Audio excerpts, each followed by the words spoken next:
এই তিনজনের বাড়িতে কখনো আপনারা যাবেন না। তারা যদি আপনাকে দাওয়াতও করে তারপরে তাদের দাওয়াতটা কখনো রিসিভ করবেন না, অ্যাকসেপ্ট করবেন না আপনারা। এই তিনজনের বাড়িতে যদি আপনাদেরকে দাওয়াত করে তারপরে তাদের দাওয়াতটাকে আপনারা মিস করবেন, কখনো যাবেন না। কিছু কিছু মানুষের বাড়িতে না যাওয়াটাই সবচাইতে ভালো, না যাওয়াটাই উত্তম। অনেক সময় দেখবেন অনেক মানুষ তার মুখ দিয়া দেখবেন আপনার এত প্রশংসা, আপনার এত কেয়ার, কিন্তু অন্তর থেকে সে আপনাকে ঘৃণা করে, অন্তর থেকে সে আপনাকে ভালোবাসে না, মোহাব্বত করে না। এমন মানুষ আছে না? দেখবেন রাস্তাঘাটে আপনার সাথে দেখা হয়েছে, আপনাকে এত প্রশংসা, মানে প্রশংসার জোয়ারে আপনাকে বাসায়া দিবে, কিন্তু অন্তরে না। ঠিক তদ্রূপ ভাবে এই তিনজন ব্যক্তির বাড়িতে যদি আপনাদেরকে দাওয়াত দেই তারপরে তাদের বাড়িতে দাওয়াত আপনারা যাবেন না। এর মধ্যে এক নাম্বার হচ্ছে এমন মানুষ, যে মানুষ আপনাকে খাওয়ার পরে আপনাকে খোঁটা দেয়, মানে আপনাকে খাওয়ার পরে যে কোনো একটা জিনিস দেওয়ার পরে সে আপনাকে অনেক মানুষের সমাগমে, অনেক মানুষের সামনে আপনাকে খোঁটা দেয়, এই তোকে না আমি এটা করলাম, তোকে না আমি সেটা করলাম। এমন মানুষ আছে না? খোঁটা দেওই না মানুষ। এই স্বভাবটা সবচাইতে বেশি প্রচলন হচ্ছে মহিলাদের মাঝে। মহিলারা কিন্তু খাওয়ার পরে খোঁটা দেয়, এটা সবচাইতে ঘৃণিত কাজ। মনে রাখতে হবে, একজন মানুষকে যদি আমি খাওয়াবো এটা হবে আল্লাহ তাআলার জন্য, দুনিয়ার কোনো উদ্দেশ্যের জন্য আমি কাউকে খাওয়াবো না।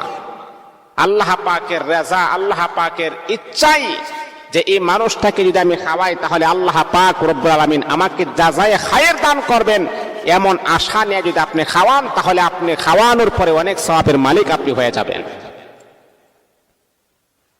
দুনিয়ার কোন লোভ লালসার জন্য কোনো মানুষকে আমি খাওয়াবো না।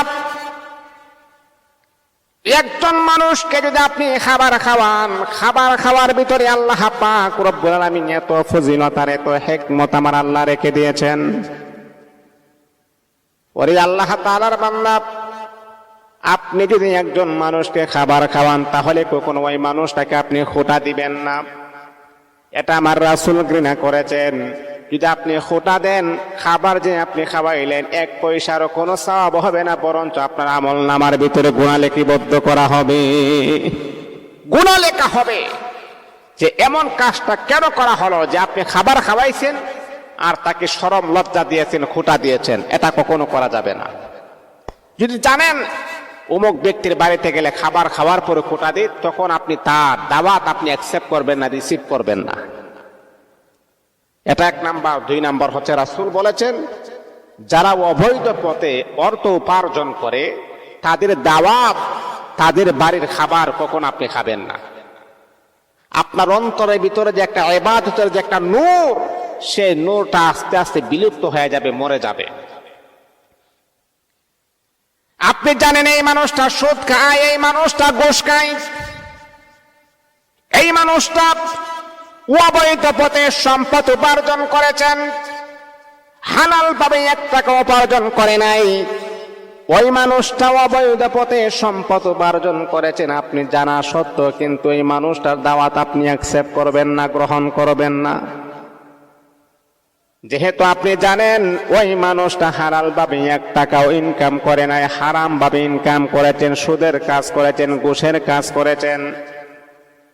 ওরে আল্লাহ তাআলার বান্দা, ওই মানুষটা যদি আপনাকে দাওয়াত দেয় তাহলে আপনি একজন ইমানদার হিসাবে, একজন মুমিন হিসাবে, মুসলিম হিসাবে, মুত্তাকি হিসাবে কখনো আপনি তার দাওয়াতটাকে অ্যাকসেপ্ট করতে পারেন না। যদি আপনি জানেন যে সে সুদ খায়, ঘুষ খায়, তাহলে কিভাবে আপনি তার দাওয়াতটাকে অ্যাকসেপ্ট করবেন? যদি না জানেন, এটা হচ্ছে অন্য হিসাব, যে আমি জানি না। এটার জন্য আপনি আল্লাহ তাআলার কাছে যদি না জানেন, পরে যদি জানেন মানুষটা সুদ খায়, তাহলে আপনি আল্লাহ তাআলার কাছে যদি ইস্তেগফার করেন, তওবা করেন, আমার আল্লাহ ক্ষমা করে দিবে। আর যদি জানেন মানুষটা সুদ খায়, তাহলে কিভাবে আপনি তার দাওয়াতটাকে রিসিভ করলেন? এই জন্যই যারা হারাম পথে অর্থ উপার্জন করে তাদের দাওয়াত কখনো যাওয়া যাবে না। 2 নাম্বার। 3 নাম্বার হচ্ছে যারা মুখে মুখে আপনার প্রশংসায় আপনাকে বাসিয়ে দেয়, কিন্তু পিছনে পিছনে আপনার বদনাম করে।